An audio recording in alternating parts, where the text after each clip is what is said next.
The Empress and the Rose. In the heart of 18th century Russia, where the vast landscape stretched endlessly and the air was filled with the scent of blooming roses, Catherine, the great empress, stood on the balcony of her opulent palace in St. Petersburg.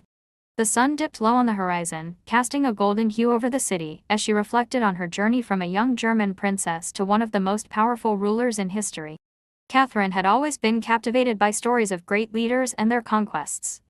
As a child, she would sit by the fireplace in her family's modest home, listening to her father recount tales of valor and ambition.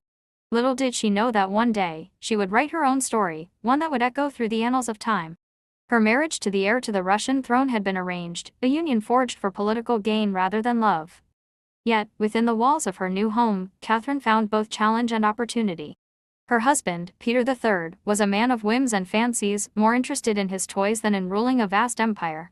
It was in this environment that Catherine's ambition began to bloom. As whispers of discontent grew around her husband's rule, Catherine seized the moment. With cunning and grace, she garnered support from the military and the nobility. On a fateful day in July 1762, she declared herself Empress of Russia. The people, weary of Peter's erratic reign, rallied behind her, and she ascended to the throne not just as a ruler but as a symbol of hope. Catherine's reign was marked by enlightenment and reform. She sought to modernize Russia, bringing in ideas from Western Europe while maintaining the rich traditions of her homeland. She established schools, promoted the arts, and even corresponded with philosophers like Voltaire and Diderot. Under her guidance, Russia became a formidable power on the world stage. Yet, amidst her triumphs, Catherine faced challenges that tested her resolve. Rebellions erupted among the serfs, and foreign powers eyed her empire with envy. But with each obstacle, Catherine wielded her intelligence like a sword. She negotiated treaties with cunning diplomacy and quelled uprisings with strategic prowess. One day, while strolling through the palace gardens, Catherine came across a single rose bush that had flourished despite the harsh winter. Its vibrant petals stood out against the backdrop of green leaves, a testament to resilience.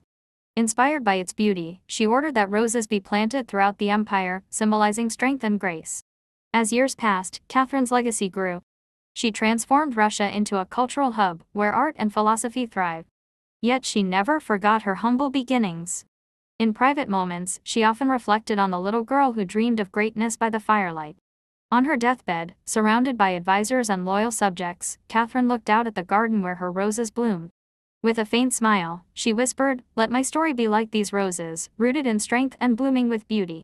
And so it was that Catherine the Great left behind not just an empire but a legacy woven into the very fabric of history, a story of ambition, resilience, and the indomitable spirit of a woman who rose to greatness against all odds.